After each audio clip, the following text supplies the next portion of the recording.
তো আজকে রাতে ডিনারে ছিল তো হালিম আর হচ্ছে তন্দুর রুটি। তো আমি এখানে রাঁধুনির একটা হালিম মিক্স এনেছি, তো শর্টকাটে তো রান্নাটা তো তাড়াতাড়ি করার জন্য। আর এখানে তো তো মাংসের সাথে যে আর কি তৈলাক্ত যে অংশগুলো থাকে আর হচ্ছে একটু রগের মতো যে ইগুলো থাকে সেগুলো দিয়ে আজকে আমি হালিমটা রান্না করে নেব। আর হালিমটা মূলত তো এই সমস্ত মানে দিয়ে কিন্তু মাংসের যে এইগুলো থাকে ওইগুলো দিয়ে কিন্তু রান্নাটা করে নিতে হয়। তো এগুলো দ্বারা রান্না করলে পরে কিন্তু খেতে কিন্তু ভীষণ ভালো লাগে।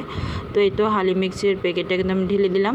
তো 2টা পেঁয়াজ দিয়ে সুন্দর করে তো মাংসটাকে একটু কিছুক্ষণ ভেজে নিয়েছি। তো প্রেশার কুকারে দিয়ে দিলাম যেন তাড়াতাড়ি হয়ে যায়, অনেক রাত হয়ে গেছে। তো রান্না করতে করতে তো আর একটু সময় চলে যাবে, এই জন্য আর কি। তো তারপরে একটু আদা রসুন দিয়ে খুব সুন্দরভাবে কষিয়ে নিলাম।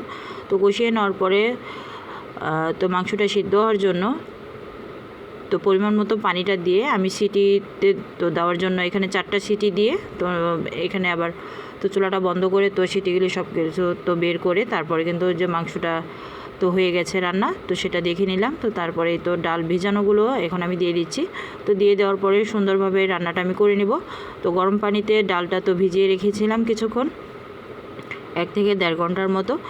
তো এই তো তো ডালগুলো দেওয়ার পরে কিন্তু এখানে কিন্তু বলকটা চলে আসছে একটু ঢেকে রাখার পরে। তো বেশ কিছুক্ষণ এভাবে রান্নাটা করে নিলাম। তো ঘনটা হয়ে গেছে, নামানোর সময় হয়ে গেছে।